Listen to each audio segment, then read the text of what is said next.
position.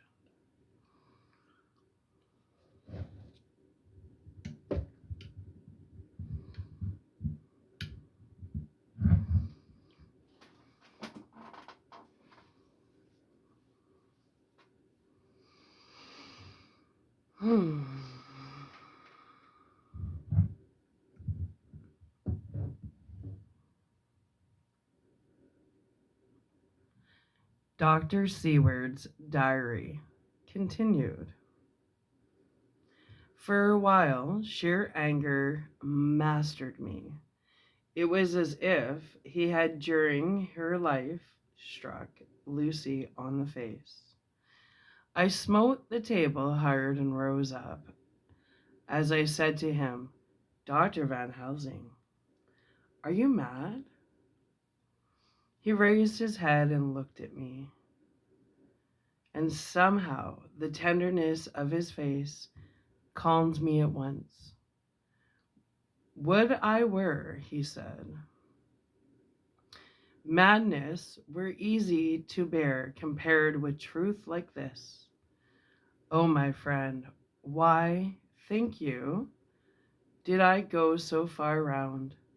Why take so long to tell you so simple a thing? Was it because I hate you and have hated you all my life? Was it because I wished to give you pain? Was it that I wanted, now so late, revenge for that time when you saved my life? And from a fearful death? Ah, no. Forgive me, said I, he went on. My friend, it was because I wished to be gentle in the breaking to you, for I know that you have loved that so sweet lady, but even yet I do not expect you to believe. It is so hard to accept at once any abstract truth, that we may doubt such to be possible when we have always believed the no of it. It is more hard still to accept so sad a concrete truth, and of such a one as Miss Lucy. Tonight I go to prove it. Dare you come with me? This staggered me. A man does not like to prove such a truth. Byron accepted from the category jealousy and proved the very truth he most abhorred. He saw my hesitation and spoke. The logic is simple. No madman's logic, this time jumping from tussock to tussock in a misty fog. If it be not true, then proof will be relief. At worst, it will not harm. If it be true, there is the dread, yet very dread, should help my cause, for in it is some need of belief. Come, I tell you, what I propose. First, that we go off now and see that child in the hospital.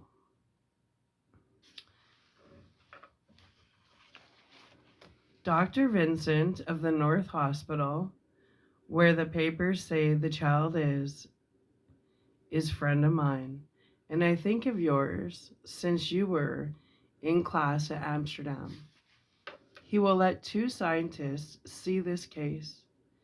If he will not let 2 friends, we shall tell him nothing, but only that we wish to learn, and then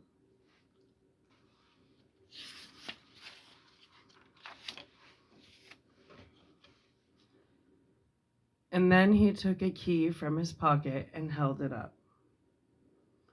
And then we spent the night, you and I, in the churchyard where Lucy lies. This is the key that locked the tomb. I had it from the coffin man to give to Arthur. My heart sank within me, for I felt that there was some fearful ordeal before us. I could do nothing, however, so I plucked up what heart I could and said that we had better hasten, as the afternoon was passing. We found the child awake. It had asleep and taken some food, and altogether was going on well. Dr. Vincent took the bandage from its throat and showed us the punctures. There was no mistaking the similarity to those which had been on Lucy's throat. They were smaller, and the edges looked fresher. That was all. We asked Vincent to what he attributed them, and he replied that it must have been a bite of some animal.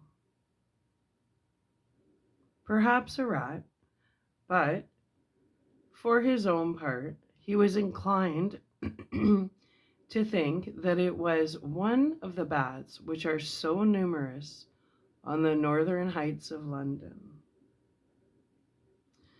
Out of so many harmless ones, he said, there may be some wild specimen from the south of a more malignant species.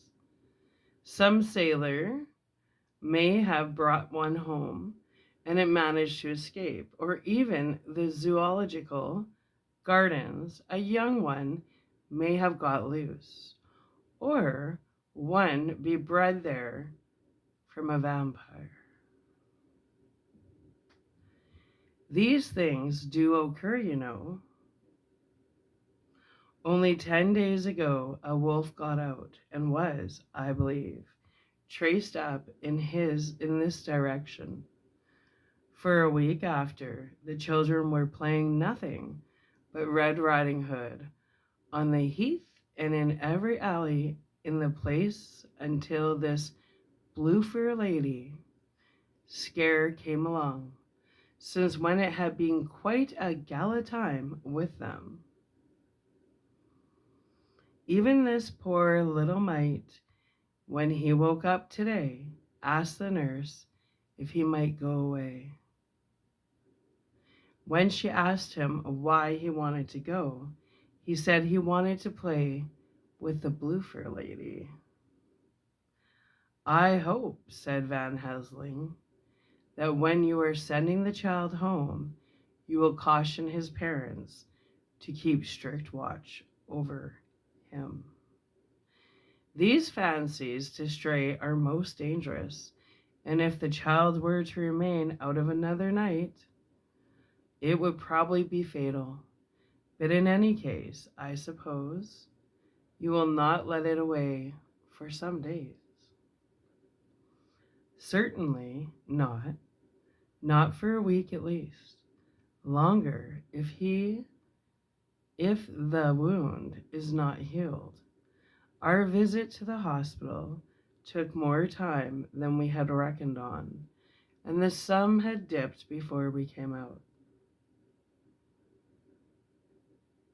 When Van Helsing saw how dark it was, he said, "There is no hurry. It is more late than I thought. Come, let us seek somewhere that we may eat, and then we shall go on our way." We dined at Jack Straw's castle, along with a little crowd of bicyclists and others who were genially noisy. About 10 o'clock we started.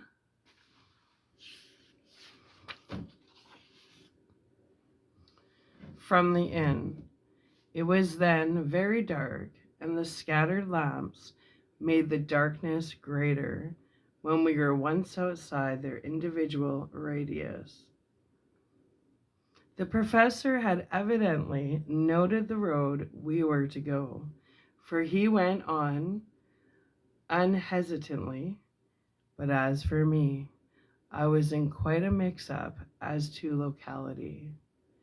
As we went further, we met further or fewer and fewer people, till at last we were somewhat surprised when we met even the patrol of horse police going their usual suburban round.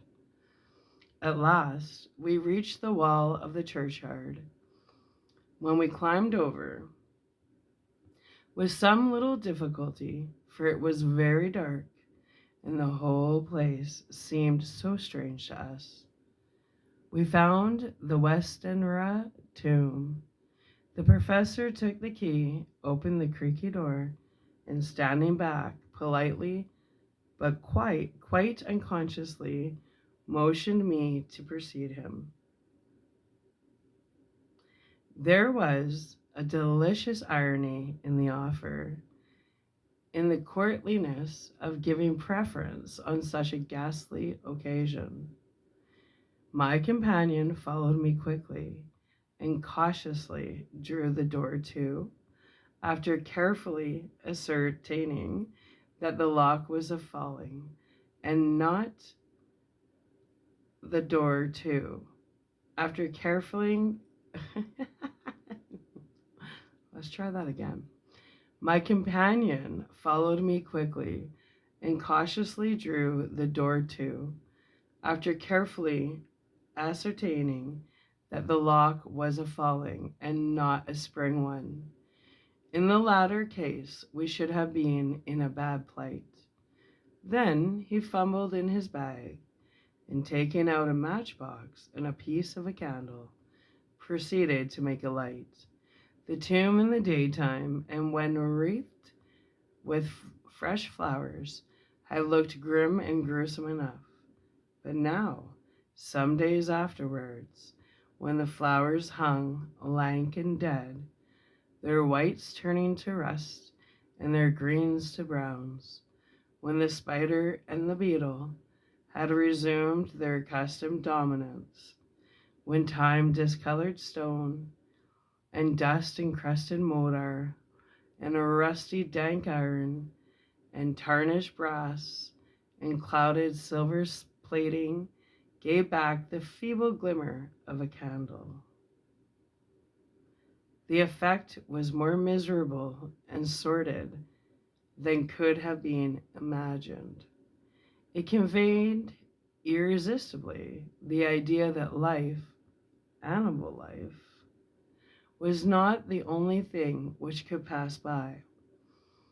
Van Helsing went about his work systematically, holding the candle so that he could read the coffin plates, and so holding it that the sperm dropped in white patches which congealed as they touched the metal.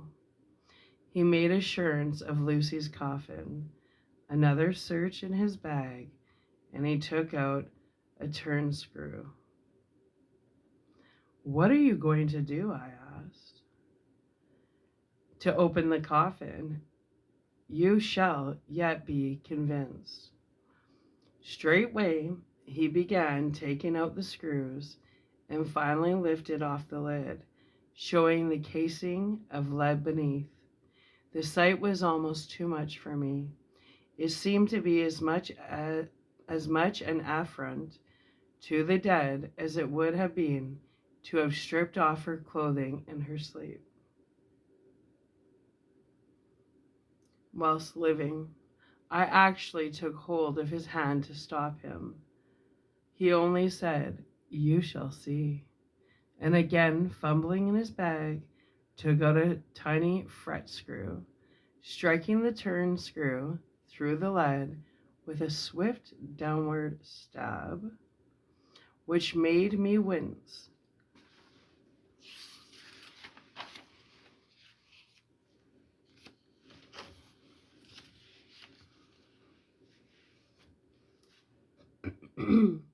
He made a small hole, which was, however, big enough to admit the point of the saw. I had expected a rush of gas from the weak old corpse. We doctors, who have had to study our dangers, have to become accustomed to such things, and I drew back towards the door. But the professor never stopped for a moment. He sawed down a couple of feet along one side of the lead coffin, and then across and down the other side. Taking the edge of the loose flange, he bent it back towards the foot of the coffin, and holding up the candle into the aperture, motioned to me to look. I drew near and looked. The coffin was empty. It was certainly a surprise to me and gave me a considerable shock, but Van Helsing was unmoved.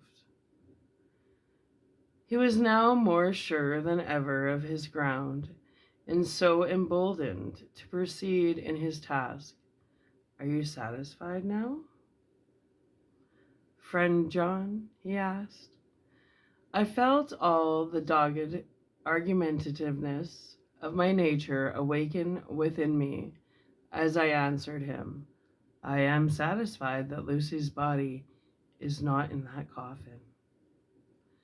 But that only proves one thing. And what is that, friend John? That it is not there. That is good logic, he said, so far as it goes. But how do you know? But how can you account for it not being there? Perhaps a body snatcher, I suggested. Some of the undertaker's people may have stolen it. I felt that I was speaking folly, and yet it was the only real cause which I could suggest. The professor sighed. Ah, well, he said, we must have more proof. Come with me. He put on the coffin lid again, gathered up all his things, and placed them in the bag, blew out the light, and placed the candle also in the bag. We opened the door and went out. Behind us, he closed the door and locked it. He handed me the key, saying, will you keep it? You had better be assured. I laughed. It was not a very cheerful laugh, I am bound to say, as I motioned him to keep it. A key is nothing, I said. There may be duplicates, and anyhow, it is not difficult to pick a lock of that kind. He said nothing, but put the key in his pocket. Then he told me to watch at one side of the churchyard, whilst he could watch at the other. I took up my place behind a yew tree, and I saw his dark figure move until the intervening headstones and trees hid it from my sight. I was a lonely vigil. Just after I had taken my place, I heard a distant clock strike 12, and in time came 1 and 2. I was chilled and unnerved and angry with the professor for taking me on such an errand, and with myself for coming. I was too cold and too sleepy to be nearly observant, and not sleepy enough to betray my trust. So altogether, I had a dreary, miserable time. Suddenly, as I turned around, I thought I saw something like a white streak moving between 2 dark yew trees at the side of the churchyard, furthest from the tomb. At the same time, a dark mass moved from the professor's side of the ground and hurriedly went towards it. Then I too moved, but I had to go around headstones and railed off tombs.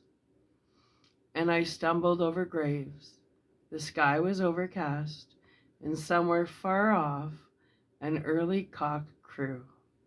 A little way off, beyond the line of scattered juniper trees, which marked the pathway to the church, a white, dim figure flitted in the direction of the tomb.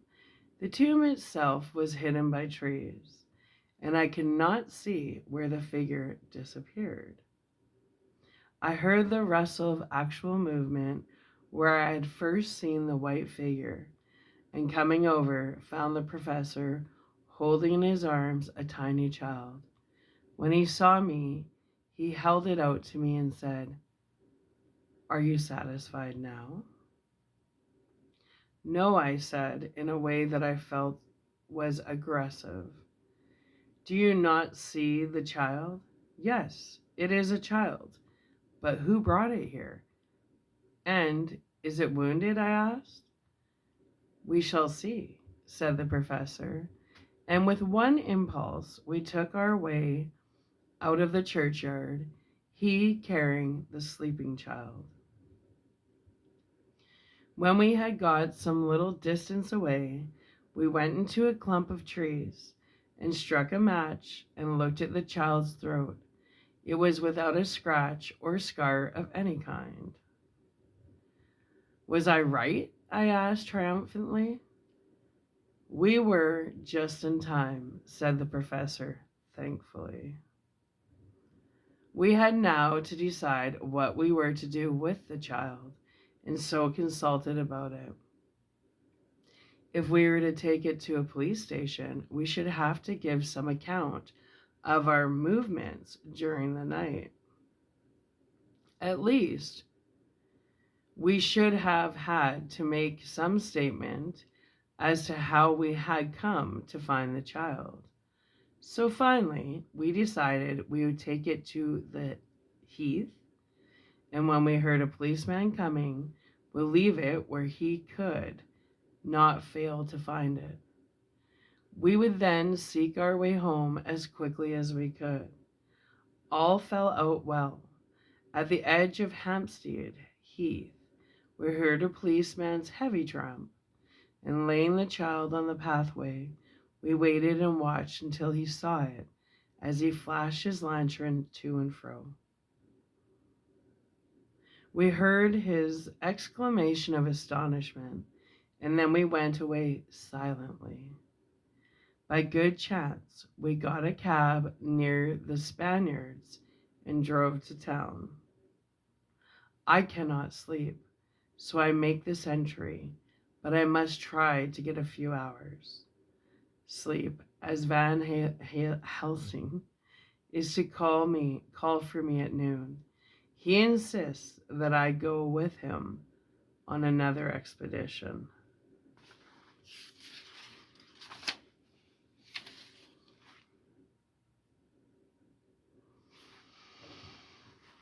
Hmm. 27th of September.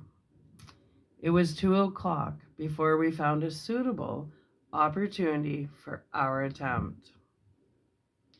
The funeral, held at noon, was all completed, and the last stragglers of the mourners had taken themselves lazily away, when looking carefully from behind a clump of alder trees, we saw the sexton lock the gate after him.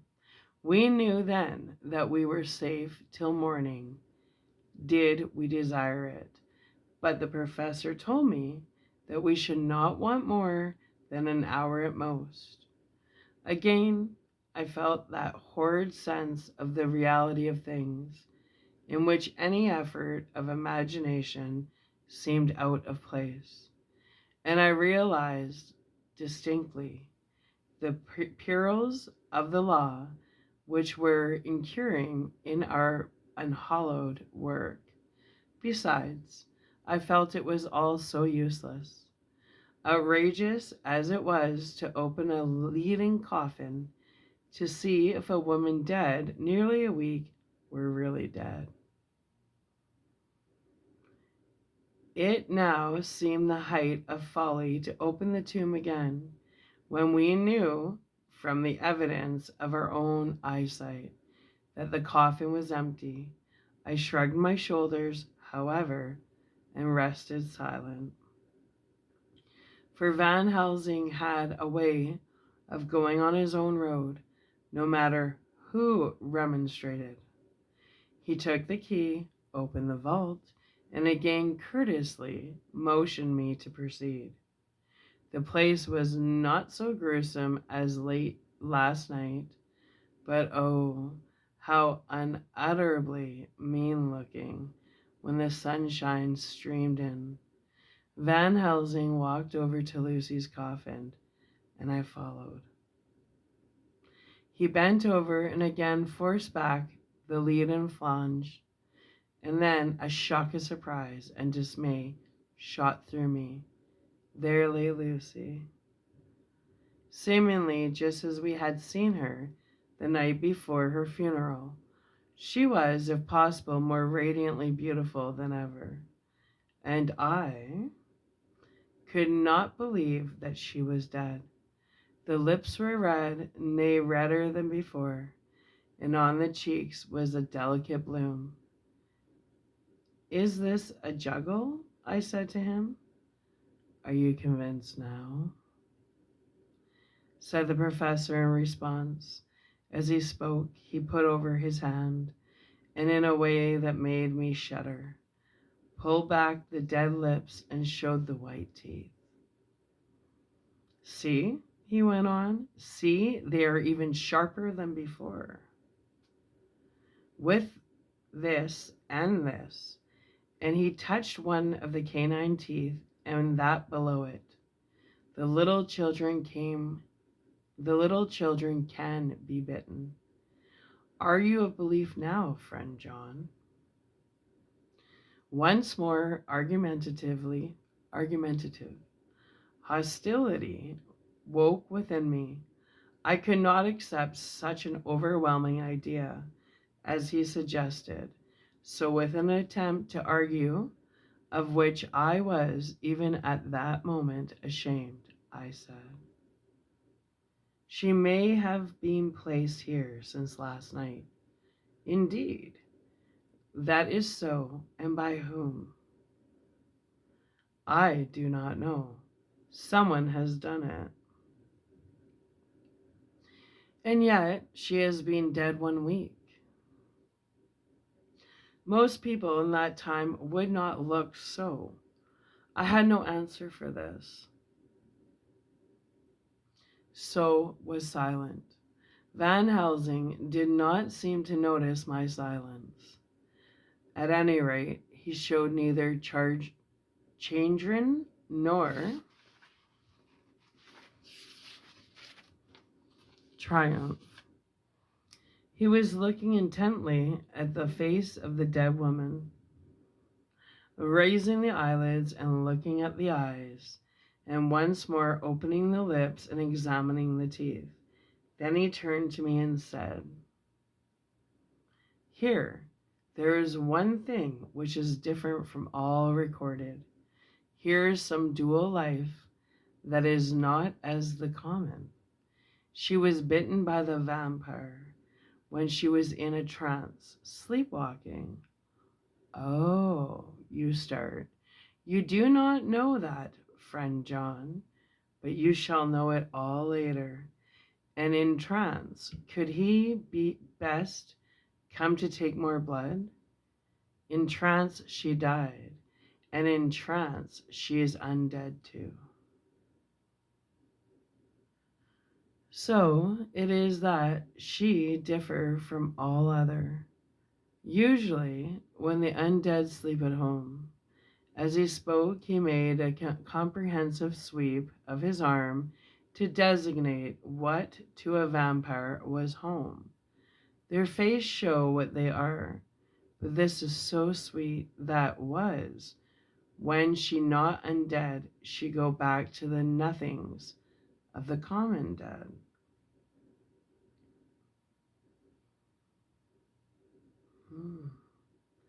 There is no malign here, See, and so it make hard that I must kill her in her sleep.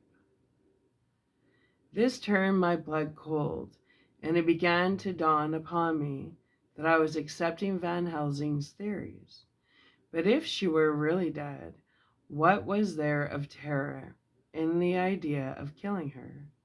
He looked up at me and evidently saw the change in my face, for he said almost joyously, "Ah, you believe me now." I answered, "Do not press me too hard all at once. I am willing to accept. How will you do this bloody work?" "I shall cut off her head and fill her mouth with garlic, and I shall drive a stake through her body." It made me shudder to think of so mutilating the body of the woman whom I loved. And yet the feelings was not so strong as I had expected. I was, in fact, beginning to shudder at the presence of this being. This undead, as Van Helsing called it, and to loathe it. It is possible that love is all subjective or all objective. I waited a considerable time for Van Helsing to begin, but he stood as if wrapped in thought. Presently he closed the catch of his bag with a snap and said, "I have been thinking and have made up my mind as to what is best. If I did simply follow my inclining, I would do now, at this moment, what is to be done.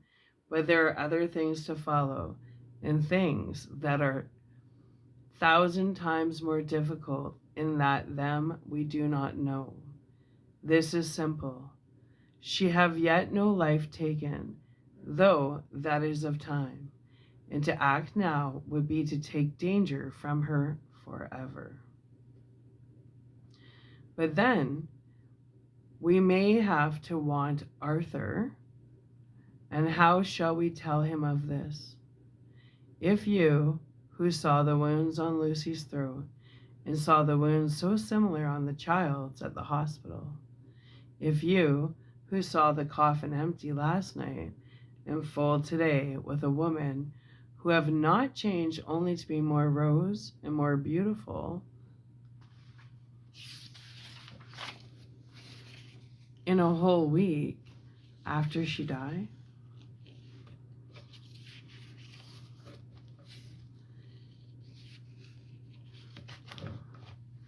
if you know of this and know of the white figure last night that brought the child to the courtyard, and yet of your own senses you did not believe, how then can I expect Arthur, who know none of those things, to believe?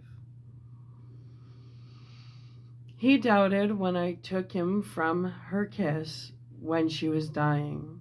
I knew he has forgiven me, because in some mistaken idea I have done things that prevent him say goodbye as he ought, and he may think that in some more mistaken idea this woman was buried alive, and that in most mistake of all we have killed her. He will then argue back that it is we, mistaken ones, that have killed her by our ideas, and so he will be much unhappy always. Yet he never can be sure, and that is the worst of all.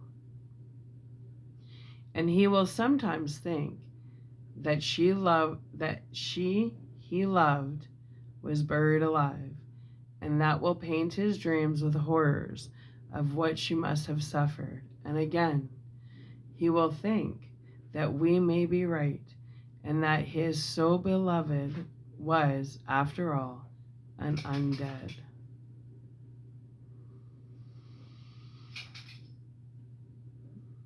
No, I told him once, and since then I learned much. Now, since I know it is all true, 100,000 times more, do I know that he must pass through the bitter waters to reach the sweet.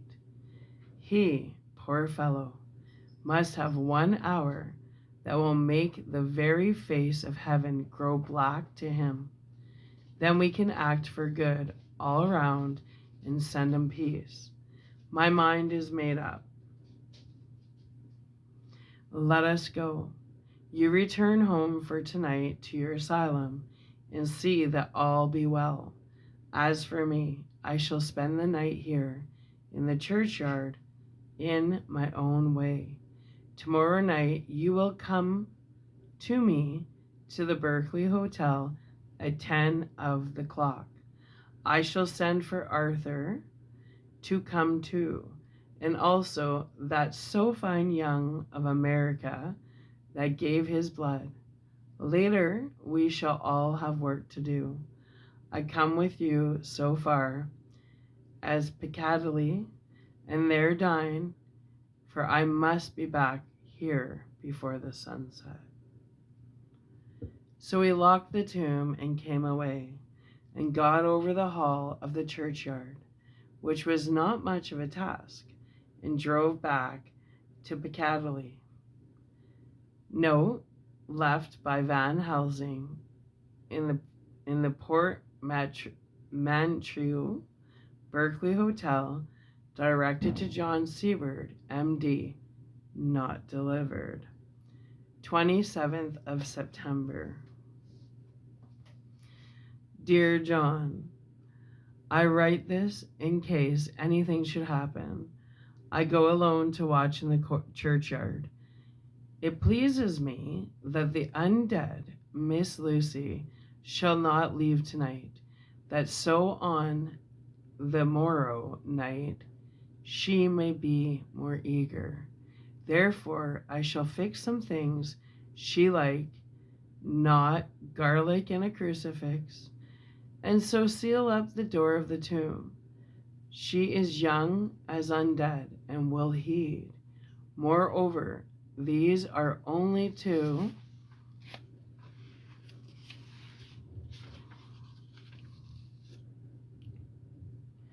prevent her coming out. They may not prevail on her wanting to get in, for then the undead is desperate and must find the line of at least resistance, whatsoever it may be. I shall be at hand all the night from sunset till after sunrise, and if there be aught that may be learned, I shall learn it. For Miss Lucy or from her, I have no fear, but that other to whom is there that she is undead. He have now the power to seek her tomb and find shelter. He is cunning, as I know from Mr. Jonathan, and from the way that all along he have fooled us when he played with us for Miss Lucy's life, and we lost, and in many ways the undead was strong. He have always the strength in his hand of 20 men, even we, for who gave our strength to Miss Lucy, it also is all to him. Besides, he can summon his wolf, and I know not what. So if it be that he come thither on this night, he shall find me, but none other shall, until it be too late. But it may be that he will not attempt to the place. There is no reason why he should. His hunting ground is more full of game than the churchyard where the undead women sleep, and one old man watch. Therefore I write this in case. Take the papers that are with this, the diaries of Harker and the rest, and read them, and then find this great undead, and cut off his head, and burn his throat, or drive a stake through it, so that the world may rest from him. If it be so, farewell. Van Helsing. Dr. Seward's Diary. 28th of September. It is wonderful what a good night's sleep will do for me. Yesterday, I was almost willing to accept Van Helsing's monstrous ideas, but now they seem to start out lurid before me as outrageous on common sense. I have no doubt that he believes it all. I wonder if his mind can have become in any way unhinged. Surely there must be some rational explanation of all these mysterious things. It is possible that the professor can have done it himself. He is so abnormally clever that if he went off his head, he would carry out his intent with regard to some fixed idea in a wonderful way. I am loath to think it, and indeed it would be almost great a marvel as the other to find that Van Helsing was mad. But anyhow, I shall watch him carefully. I may get some light on the mystery.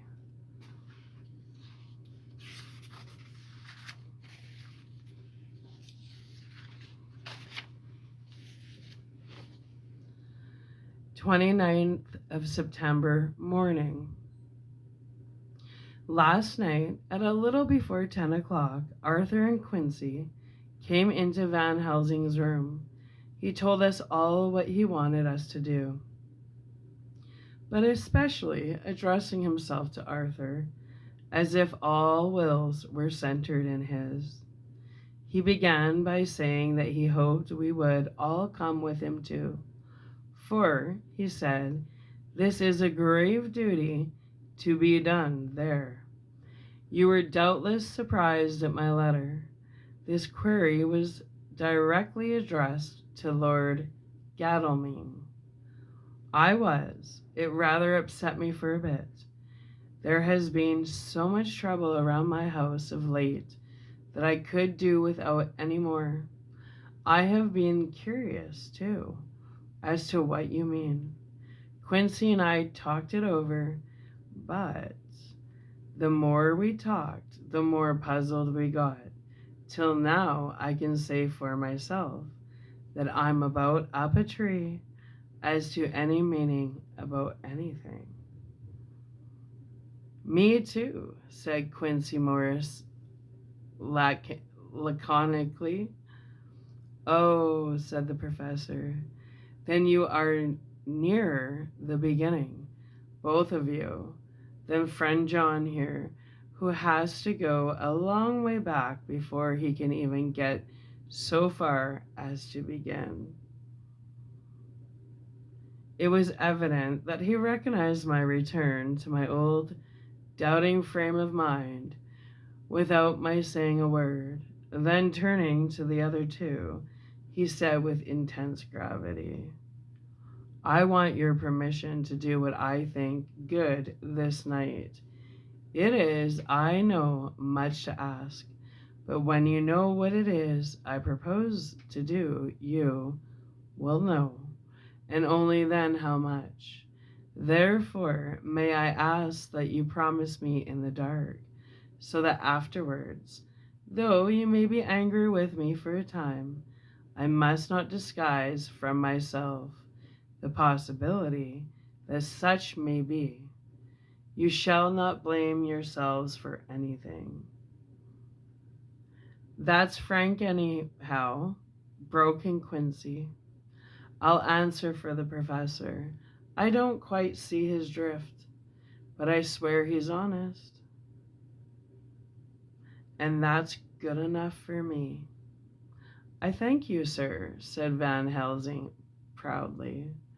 I have done myself the honor of counting you one trusting friend, and such endorsement is dear to me. He held out a hand, which Quincy took. Then Arthur spoke out. Dr. Van Helsing, I don't quite like to buy a pig in a poke, as they say in Scotland, and if it be anything in which my honor as a gentleman or my faith as a Christian is concerned. I cannot make such a promise. If you can assure me that what you intend does not violate either of these two, then I give my consent at once, though for the life of me I cannot understand what you are driving at. I accept your limitations, said Van Helsing, and all I ask of you is that if you feel it necessary to condemn any act of mine, you will first consider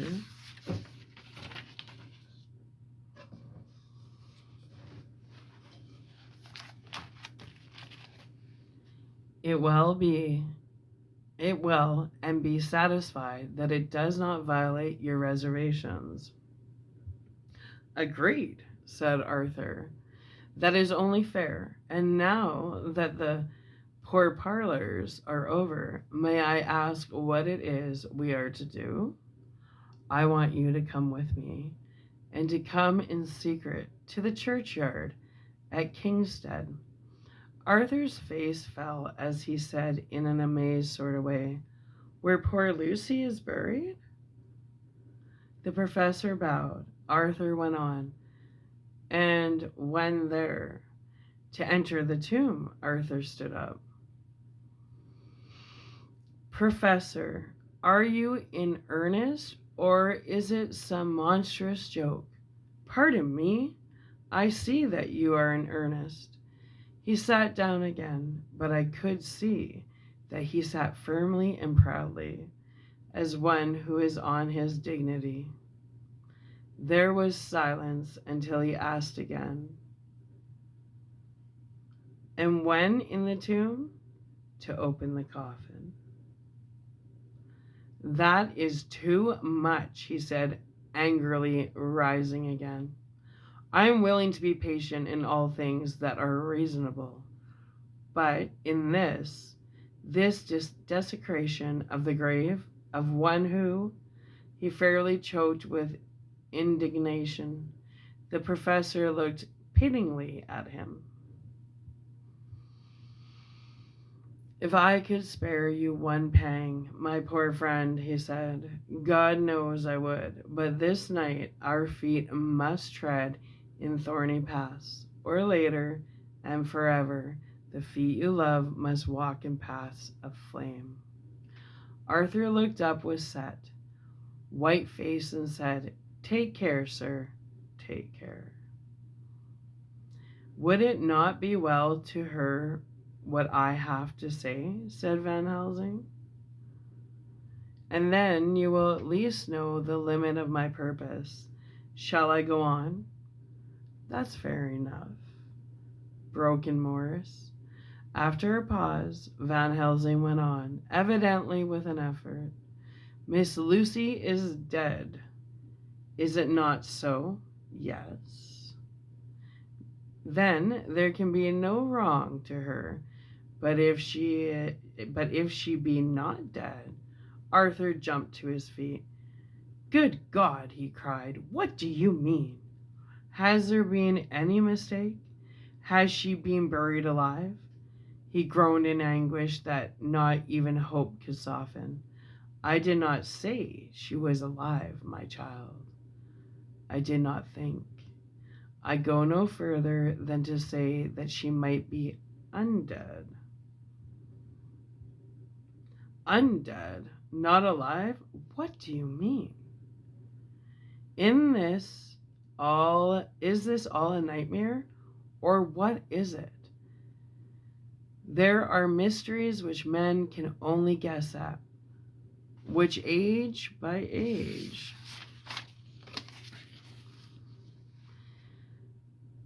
they may solve only in part. Believe me, we are now on the verge of one, but I have not done. May I cut off the head of dead Miss Lucy."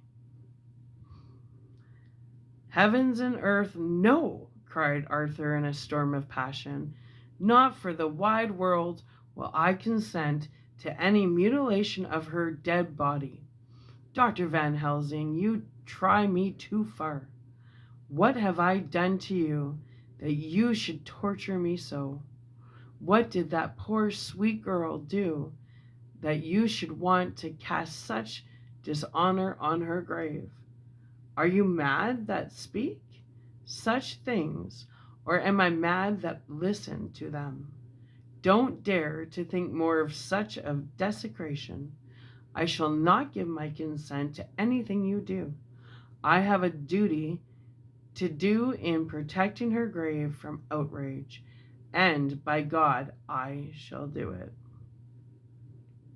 Van Helsing rose up from where he had all the time been seated, and said gravely and sternly, My Lord Godalming, I, too, have a duty to do, a duty to others, a duty to you, a duty to the dead, and by God, I shall do it. All I ask you now is that you come with me, that you look and listen, and if, when later, I make the same request, you do not be more eager for its fulfillment even than I am, then,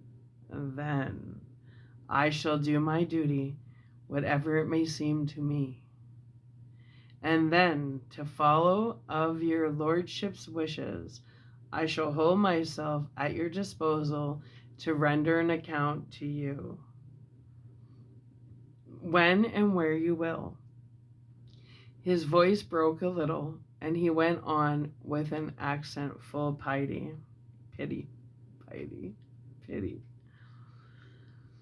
But I beseech you, do not go forth in anger with me.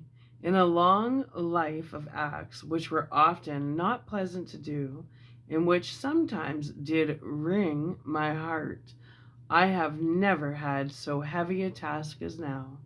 Believe me, that if the time comes for you to change your mind towards me, one look from you will wipe away all this so sad hour, for I would do what a man can to save you from sorrow.